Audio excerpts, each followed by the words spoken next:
Hello guys, welcome to एडू ईपन्स। दोस्तों, आज हम लोग एनसीईआरटी क्लास 6 इतिहास का अध्याय 1 क्या कब कहाँ और कैसे का पार्ट 2 लेकर आया हूँ। तो चलिए शुरू करते हैं। आज का वीडियो इस सवाल से हम शुरू करने वाले हैं, क्या तुम बता सकते हो कि कठोर सतह पर लेख लिखवाने के क्या लाभ थे? ऐसा करवाने में क्या क्या कठिनाइयाँ आती थी? तो सबसे पहले हम इसके लाभ बताएंगे कि कठोर सतह पर लेख लिखवाने के लाभ क्या थे। पहला लाभ यह है कि लंबे समय तक दिखता रहेगा। यदि हम कठोर सतह पर लेख लिखवाते हैं तो लंबे समय तक रहता है, ठीक है ना। आजकल क्या होता है कि हम लोग देखते हैं कि अपने दुकान के आगे लगवाते हैं ना फ्लैक्स बोर्ड, वह हवा आता है, पानी आता है तो वह इधर उधर चल जाते हैं। लेकिन जो पत्थर के लेख होते थे, पत्थर पे लेख, वह लंबे समय तक रहते थे, ठीक है। इसका दूसरा लाभ क्या है, बड़े बड़े पत्थरों पर बड़े बड़े अक्षरों में लिखे होने के कारण आम जनता आराम से पढ़ सकते हैं और उसका पालन कर सकते हैं। दोस्तों, बड़े बड़े पत्थरों पर लेख लिखे होने के कारण आम जनता जो है आराम से पढ़ सकती है और यदि उस पर राजा का आदेश है तो उसका पालन भी कर सकती है, ठीक है ना। अगला लाभ है श्रमिकों की मांग बढ़ेगी। दोस्तों, पत्थर पे लिखवाने में श्रमिक लगेंगे, मिस्त्री लगेंगे ना। एक जगह से दूसरी जगह पत्थर ले जाने में मिस्त्री लगेगी। इस प्रकार जो है श्रमिकों की मांग बढ़ेगी, जिससे क्या होगा, रोजगार भी बढ़ेगा। अगला लाभ है आंधी, पानी या अन्य किसी प्राकृतिक आपदा आने से मिटेगा नहीं या फिर इधर उधर नहीं हिलेगा। पत्थर पे जो लेख होगा ना, कितना ही पानी आ जाए, आंधी आ जाए, तूफान आ जाए, ठीक है, वह इधर से उधर नहीं हिलेगा या ठीक है, या लंबे समय तक मिट भी नहीं सकता है, ज्यों के त्यों लिखा रहेगा, ठीक है। दोस्तों, आजकल आप लोग देखते होंगे कि लोग जो है दुकान के आगे अपने दुकान का प्रचार करने के लिए फ्लैक्स बोर्ड लिखवाते हैं, उस पर अपनी दुकान का नाम लिखवाते हैं ताकि उनका दुकान का प्रचार हो सके। इसके लिए वह फ्लैक्स बोर्ड का इस्तेमाल करते हैं, ठीक है। लेकिन जब आंधी और पानी आती है तो वह एक जगह से दूसरी जगह चल जाती है। लेकिन जो पत्थर के अभिलेख थे वह अस्थिर रहते थे, ठीक है, एक जगह रहते थे। आंधी आए, पानी आए, उससे इसको कोई फर्क नहीं पड़ता था, ठीक है। दोस्तों, अब हम लोग चलते हैं कि इसकी कठिनाइयाँ क्या है, जो पत्थर पर लेख लिखवाने में कठिनाइयाँ क्या क्या आ सकती है उसको हम लोग देखेंगे। तो पहला कठिनाइयाँ ये है कि बड़े बड़े पत्थरों को तोड़ना पड़ता था। दोस्तों, अभिलेख लिखवाने के लिए बड़े बड़े शिलाखंडों को तोड़कर उस पर लेख लिखवाना पड़ता था, ठीक है। दूसरा क्या है, दूसरा कठिनाई यह है कि उसको एक जगह से दूसरे जगह लेकर जाना पड़ता था। दोस्तों, बड़े बड़े पत्थरों को एक जगह से दूसरे जगह ले जाने में हज़ारों श्रमिक लगते थे, ठीक है, इसमें बहुत कठिनाई आती थी, ठीक है। और क्या है कि अधिक श्रम की आवश्यकता पड़ती है, बिल्कुल पड़ेगी। बड़े बड़े पत्थरों को हम एक जगह से दूसरी जगह ले जाएंगे तो अधिक श्रम की आवश्यकता तो पड़ेगी ही, ठीक है। दोस्तों, अब आगे पढ़ते हैं। इसके अतिरिक्त अन्य कई वस्तुएं अतीत में बनी और प्रयोग में लाई जाती थी। दोस्तों, इसके अलावा जो है अन्य कई वस्तुएं भी प्रयोग में लाई गई, ठीक है। ऐसी वस्तुओं का अध्ययन करने वाला व्यक्ति पुरातत्वविद कहलाता है। दोस्तों, ऐसी वस्तुओं का जो अध्ययन करता है, लेख हो गया, अभिलेख हो गया या पांडुलिपि हो गए, इन सब का अध्ययन करने वाले को हम लोग कहते हैं क्या, पुरातत्वविद, ठीक है। पुरातत्वविद पत्थर और ईंट से बनी इमारतों के अवशेष, चित्रों तथा मूर्तियों का अध्ययन करते हैं। दोस्तों, जो पुरातत्वविद होते हैं वह ईंट से बनी इमारतों के अवशेष या फिर चित्रों या फिर मूर्तियाँ के अध्ययन करते हैं कि ये कब की मूर्तियाँ हैं, अंदाज लगाते हैं, ठीक है ना।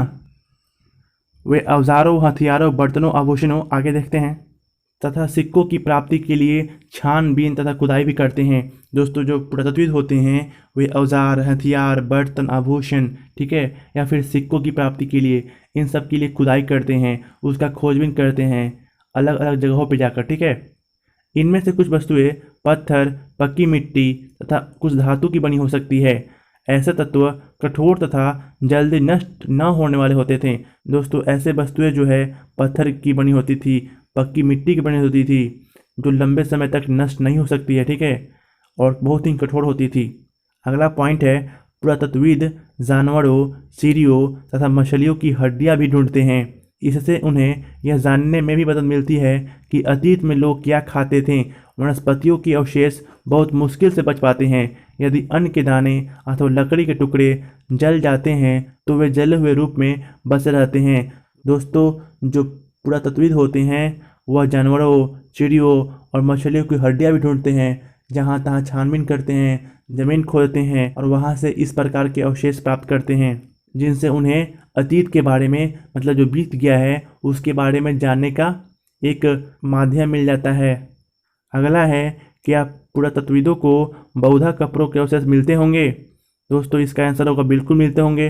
दोस्तों मोहनजोदड़ो, लोथल, ठीक है, यहाँ से बौद्ध कपड़ों के अवशेष मिले हैं। अब हम आगे पढ़ेंगे, उससे पहले ऊपर का 2 डायग्राम समझेंगे कि यह क्या बोलता है। बाएं, एक प्राचीन नगर से प्राप्त पात्र। इस तरह के पात्रों का प्रयोग 4700 वर्ष पूर्व होता था। ठीक है, यह जो पात्र आप लोग देख रहे हैं यहाँ पे, यह जो है प्राचीन नगर से प्राप्त पात्र है, जिसका प्रयोग जो है 4700 वर्ष पहले होता था। अब दाएं देखिए, दाएं क्या बोलता है, यह हो गया दाएं आपका, ठीक है। तो यह जो है यह एक पुराना चांदी का सिक्का है। इस तरह के सिक्कों का प्रयोग लगभग 2500 वर्ष पूर्व होता था। दोस्तों यह जो सिक्का आप लोग देख रहे हैं स्क्रीन पर, ये और यह दोनों सिक्का जो है 2500 वर्ष पूर्व इसका उपयोग होता था। हमारे द्वारा आज उपयोग में आने वाले सिक्कों से यह भिन्न कैसा है? पहला अंतर तो यह है दोस्तों कि यह जो है चांदी से बना है, और आज के जो सिक्के होते हैं वह चांदी से नहीं बने होते हैं, ठीक है। और इसका आकार जो है आज के सिक्कों से भिन्न है, ठीक है। वज़न भी आज के सिक्कों से भिन्न है। यदि आपके घर में पुराना सिक्का होगा तो आप देखिएगा उसका वज़न जो है आज के सिक्कों के वज़न से भिन्न होता है, अलग होता है और भारी होता है, ठीक है ना।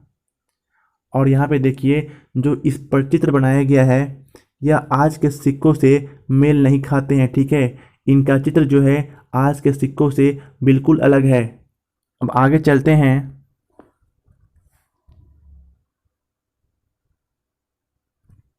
अगला टॉपिक है पांडुलिपियों, अभिलेखों तथा पुरातत्व से ज्ञात जानकारियों के लिए इतिहासकार प्रायः स्रोत शब्द का प्रयोग करते हैं।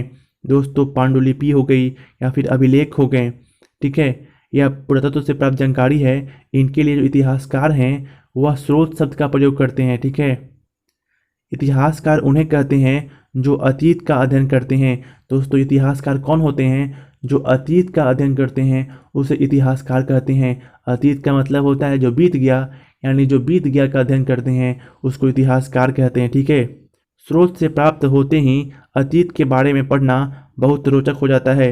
जब हमें स्रोत मिलता है अतीत के बारे में तो उसे पढ़ने में बहुत रोचक हो जाता है, ठीक है ना। क्योंकि इन स्रोतों की सहायता से हम धीरे धीरे अतीत का पुनर्निर्माण करते जाते हैं दोस्तों, क्योंकि इन्हीं स्रोतों के माध्यम से हम अतीत में क्या हुआ था, कैसे हुआ था, ठीक है, इन सारी बातों का पता लगाते हैं, अनुमान करते हैं, ठीक है। अतः इतिहासकार तथा पुरातत्वविद उन जासूसों की तरह हैं जो इन सभी स्रोतों का प्रयोग सुराग के रूप में कर अतीत को जानने का प्रयास करते हैं। दोस्तों इस प्रकार जो है जो इतिहासकार हैं या पुरातत्वविद हैं यह उन स्रोतों का प्रयोग करके अतीत के बारे में जानने का प्रयास करते हैं, इसलिए इनको जासूस भी कहते हैं, ठीक है ना। अगला टॉपिक है अतीत एक या अनेक, ठीक है। क्या है? अतीत एक या अनेक। क्या तुमने इस पुस्तक के शीर्षक हमारे अतीत पर ध्यान दिया? यहाँ अतीत शब्द का प्रयोग बहुवचन के रूप में किया गया है। दोस्तों इस पुस्तक जो शीर्षक है हमारे अतीत, उसका मतलब है बहुवचन, यानी हमारे, हमारा नहीं, हमारे अतीत, हम सबका अतीत, ठीक है, अलग अलग धर्मों का, अलग अलग जातियों का, ठीक है ना। ऐसा इस तथ्य, आगे देखते हैं, ऐसा इस तथ्य की ओर ध्यान दिलाने के लिए किया जाता है कि अलग अलग समूह के लोगों के लिए इस अतीत के अलग अलग मायने हैं। दोस्तों यह जो अतीत है, जो बीत गया है, वह अलग अलग लोगों के लिए, अलग अलग धर्म के लोगों के लिए अलग अलग अतीत है, ठीक है ना। उदाहरण के लिए पशुपालक तथा कृषकों का जीवन राजाओं तथा रानियों के जीवन से तथा व्यापारियों का जीवन शिल्पकार के जीवन से बहुत भिन्न था। दोस्तों अतीत में क्या हुआ था कि पशुपालक कैसे रहते हैं, कृषक कैसे रहते हैं, फिर राजा रानी कैसे रहते हैं, ठीक है, व्यापारी कैसे रहते हैं या शिल्पकार कैसे रहते हैं, इन सभी का अपना अपना अतीत है। इनका अतीत एक दूसरे से मेल नहीं खाता है, ठीक है, क्योंकि राजा जो है राजसी में रहेंगे, अच्छे से रहेंगे, पशुपालक कैसा रहेगा आप लोग समझ ही रहे हैं, इसलिए इनका जो है अतीत एक दूसरे से भिन्न है।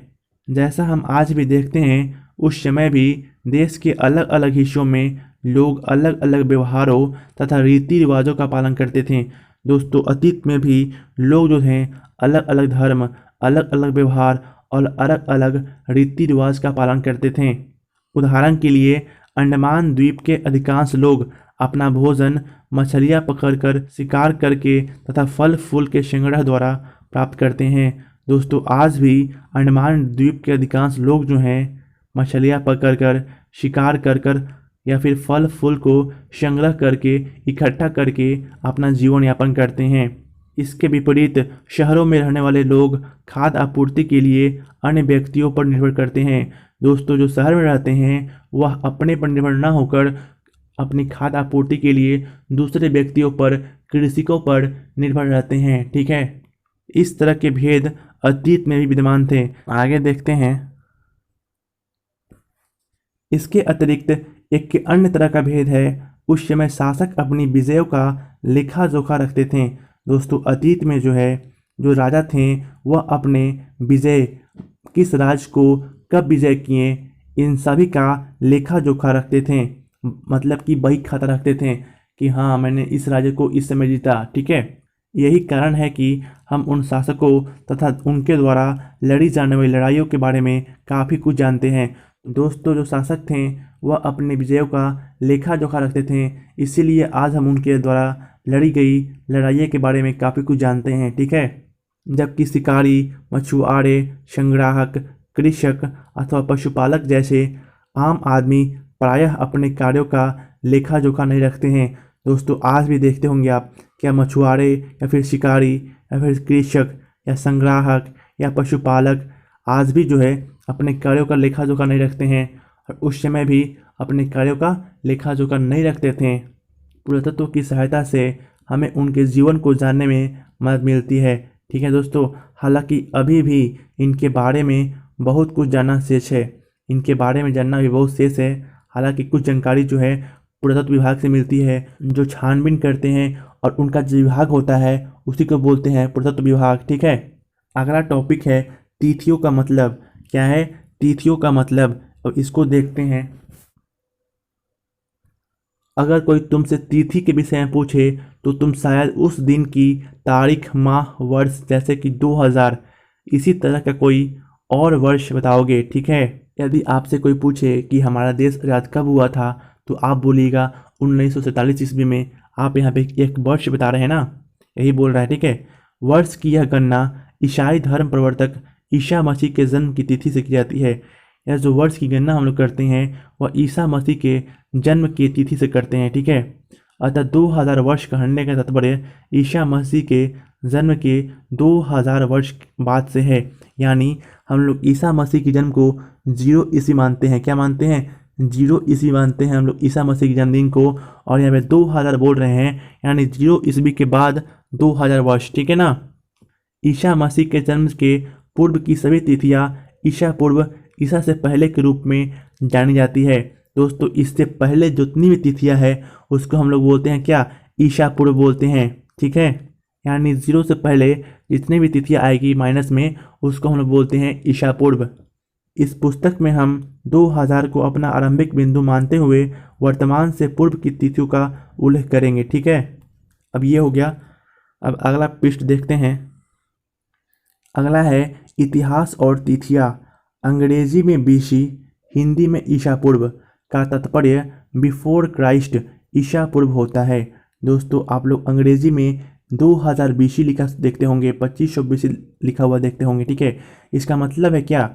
ईसा पूर्व, मतलब ईसा मसीह के जन्म से पहले। ठीक है, और इसका अर्थ होता है बिफोर क्राइस्ट। ठीक है ना। कभी कभी तुम तिथियों से पहले एडी, हिंदी में ईस्वी लिखा पाते हो। दोस्तों कभी कभी आप देखते होगे तिथियों के पहले एडी लिखा हुआ, इसका अर्थ होता है हिंदी में ईस्वी। ठीक है ना। यह एडो डोमिनी नामक 2 लैटिन शब्दों से बना है। इसका तात्पर्य ईसा मसीह के जन्म के वर्ष से है। दोस्तों यह जो है एडो डोमिनी नामक 2 लैटिन शब्द से बना है, जिसका अर्थ जो है ईसा मसीह के जन्म से है। ठीक है ना। और एडी का फुल फॉर्म भी यही होता है, एडो डोमिनी। ठीक है, कभी कभी एडी की जगह सीई तथा बीसी की जगह बीसीई का प्रयोग होता है। ठीक है दोस्तों, कभी कभी एडी के जगह पे आप लोग सीई और बीसी की जगह पर बीसीई लिखा देखते होंगे। सीई अक्षरों का प्रयोग कॉमन एरा तथा बीसीई का बिफोर कॉमन एरा के लिए होता है। दोस्तों जो सी अक्षर है उसका प्रयोग कॉमन एरा के लिए होता है, और BCE का प्रयोग होता है बिफोर कॉमन एरा के लिए। ठीक है, हम इन शब्दों का प्रयोग इसलिए करते हैं क्योंकि विश्व के अधिकांश देशों में अब इस कैलेंडर का प्रयोग समान हो गया है। दोस्तों, इसका प्रयोग हम इसलिए करते हैं क्योंकि विश्व के अधिकांश देशों में इसी प्रकार का कैलेंडर इस्तेमाल होता है। ठीक है ना। भारत में तिथियों के इस रूप का प्रयोग लगभग 200 वर्ष पूर्व आरंभ हुआ था। दोस्तों, यह जो फॉर्म है तिथियों का, यह हमारे देश में 200 साल पहले ही आरंभ हो गया था। कभी कभी अंग्रेजी में बीपी अक्षरों का प्रयोग होता है जिसका तात्पर्य बिफोर प्रेजेंट, वर्तमान से पहले है। ठीक है, ये समझ गए आप। यहाँ लिखा हुआ है पृष्ठ 3 पर 2 तिथियां हैं, उनका पता लगाओ, इनके लिए तुम किस अक्षर समूह का प्रयोग करोगे। ठीक है, अब हम लोग देखें पृष्ठ 3 कि यहाँ पे 2 तिथियां कौन कौन है और उनके लिए हम किस अक्षर समूह का प्रयोग करेंगे। तो चलिए पहले देखते हैं पृष्ठ 3। यह रहा पृष्ठ 3 और यहाँ पे देखिए 2 तिथि है कौन कौन, एक है 4700 वर्ष पूर्व और एक है 2500 वर्ष पूर्व। यहाँ पे देख लिए, अब वहाँ चलते हैं क्या पूछ रहा है। दोस्तों, एक तिथि लिखा हुआ था 4700 वर्ष पूर्व और एक लिखा हुआ था 2500 वर्ष पूर्व। ठीक है, क्या लिखा हुआ था 4700 वर्ष पूर्व और एक लिखा हुआ था 2500 वर्ष पूर्व। आखिर इसका मतलब यहाँ पे क्या होगा। ठीक है ना, इनके लिए हम किस अक्षर समूह का प्रयोग करेंगे। दोस्तों, यहाँ लिखा हुआ है 4700 वर्ष पूर्व। पूर्व का मतलब होता है पहले। पूर्व का मतलब क्या होता है, तो पूर्व का मतलब होता है पहले, यानी 4700 वर्ष पहले। यहाँ लिखा हुआ है ऊपर इसके लाइन में कि कभी कभी हम अंग्रेजी के बीपी अक्षर का प्रयोग होता है जिसका तात्पर्य होता है बिफोर प्रेजेंट, वर्तमान से पहले, यानी 4700 वर्ष पूर्व, आज से 4700 वर्ष पहले। ठीक है, समझ रहे हैं ना आप। आज से 4700 वर्ष पहले और आज से 2500 वर्ष पहले यहाँ पे हम किस अक्षर समूह का प्रयोग कर सकते हैं। तो यहाँ पे दोस्तों हम लोग बीपी अक्षर समूह का प्रयोग कर सकते हैं, यानी इसको हम लोग लिख सकते हैं 4700 बीपी। क्या लिख सकते हैं, 4700 बीपी। इसको लिख सकते हैं क्या, 2500 बीपी। ठीक है ना। अब क्लीन करते हैं इसको, फिर आगे देखेंगे।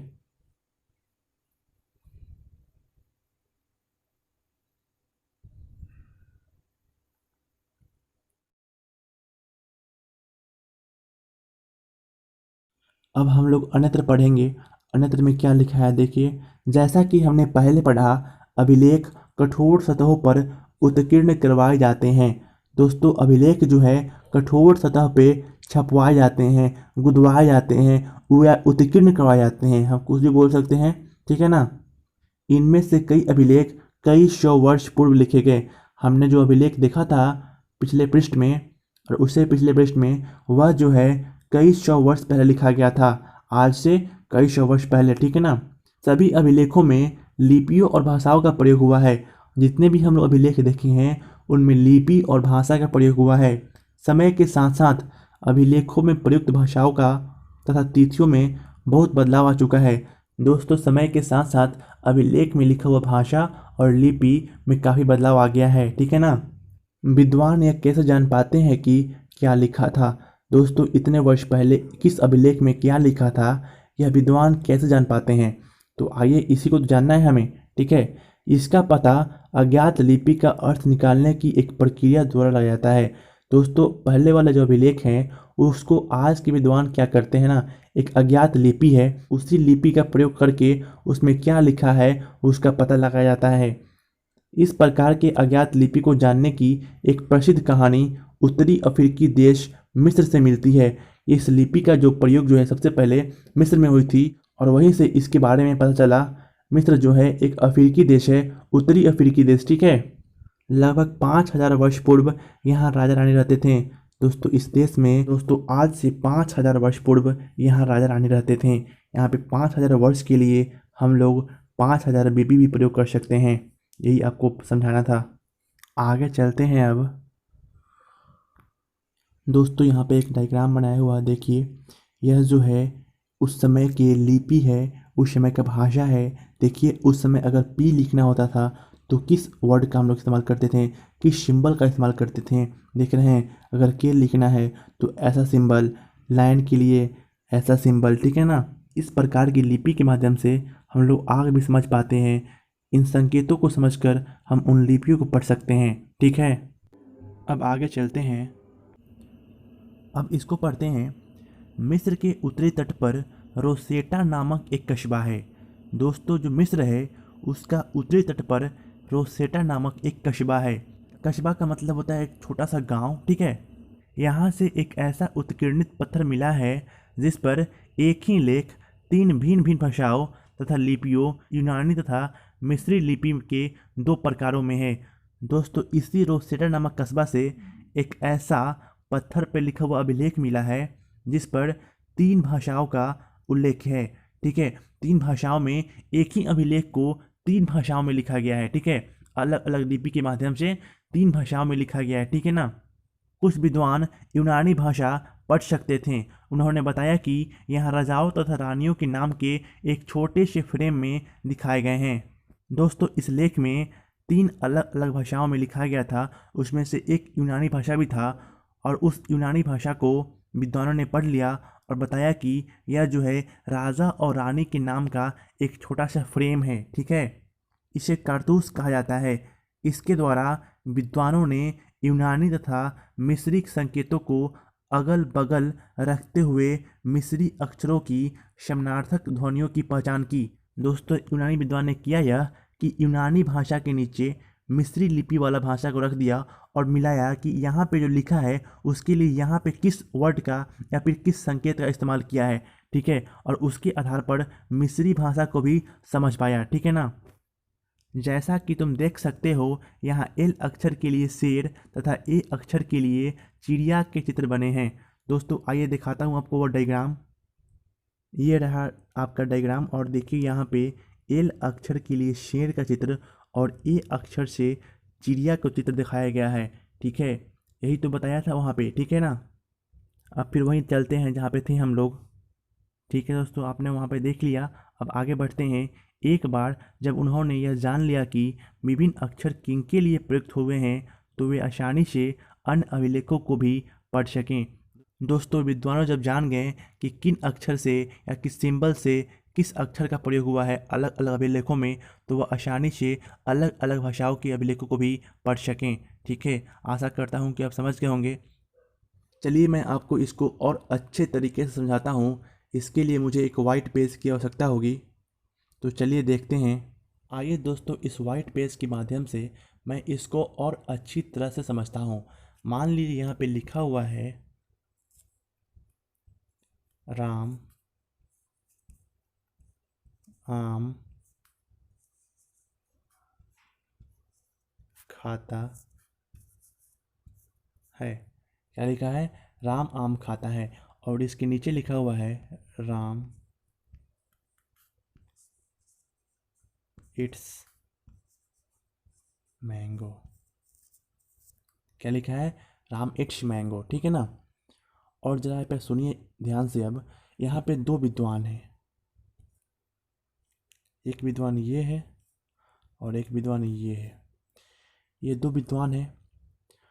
एक विद्वान को सिर्फ यह पढ़ने आ रहा है और एक विद्वान को सिर्फ यह पढ़ने आ रहा है। यह विद्वान को यह तो पढ़ने आ रहा है लेकिन यह पढ़ने नहीं आ रहा है। तो ये इसके लिए क्या करेगा? इस विद्वान से पूछेगा कि अच्छा बताओ जरा कि मेरे में राम यहाँ लिखा हुआ है, तुम्हारे लेख में राम कहाँ लिखा हुआ है? तो ये बंदा बोलेगा, ये विद्वान, कि मेरे में राम यहाँ लिखा हुआ है। तो वह समझेगा अच्छा राम को ऐसे लिखते हैं अंग्रेजी में। ठीक है ना। तो यानी वह ऐसे ही करते करते वह सीख जाएगा भाषा को, इस भाषा को पढ़ना सीख जाएगा। ऐसे ही यह विद्वान जो है पढ़ लेता है कि राम इट्स मैंगो, लेकिन अगर उसको जानना है कि इसको हिंदी में कैसे जानेंगे, तो इससे पूछेगा कि अच्छा बताओ कि इसमें आम कहाँ लिखा हुआ है आपके में। ये पूछेगा कि आप में मैंगो कहाँ लिखा हुआ है, आम कहाँ लिखा हुआ है। तो ये बोलेगा ना जी कि मेरे में आम यहाँ लिखा हुआ है। तो ये समझेगा अच्छा जी मेरे में आम यहाँ लिखा हुआ है और मेरे में आम यहाँ भी लिखा हुआ है। यानी ऐसे हम लोग लिखते हैं अंग्रेजी में और ऐसे लिखते हैं हिंदी में। ये तो समझ जाएगा। समझ रहे हैं ना आप लोग मैं क्या बताना चाह रहा हूँ आप लोगों को? तो आप समझ गए ना। ऐसे ही करके विद्वान जो है अलग अलग भाषाओं में, अलग अलग लिपियों में लिखे हुए अभिलेख को, लेख को पढ़ सकें एक दूसरे की सहायता से। ठीक है ना। अब फिर हम लोग वहीं चलते हैं जहाँ पे थे। अब हम लोग यहाँ देखेंगे, एक बार जब उन्होंने यह जान लिया कि विभिन्न अक्षर किनके लिए प्रयुक्त हुए, तो वे आसानी से अन्य अभिलेखों को भी पढ़ सकें। आपको मैंने ये समझा भी दिया। तो यहाँ पे आज हम लोग लेसन 1 को कंप्लीट किया। ठीक है ना। अब हम लोग फिर लेसन 2 लाऊंगा। अब बात रही क्वेश्चन आंसर की, तो क्वेश्चन आंसर की वीडियो मैं तभी बनाऊंगा जब आप लोग बोलेंगे। यदि आप लोगों को लगता है कि नहीं मुझसे हो जाएगा तो बहुत अच्छी बात है। अगर आपसे नहीं होता है तो आप कमेंट में बताइएगा, मैं क्वेश्चन आंसर का वीडियो भी आप लोगों के लिए पोस्ट करूँगा, ताकि आपको फ़ायदा हो सके अपने क्लास के एग्ज़ाम को पास करने में। ठीक है ना। ठीक है, तो मैं चलता हूँ। Bye, love you, take care.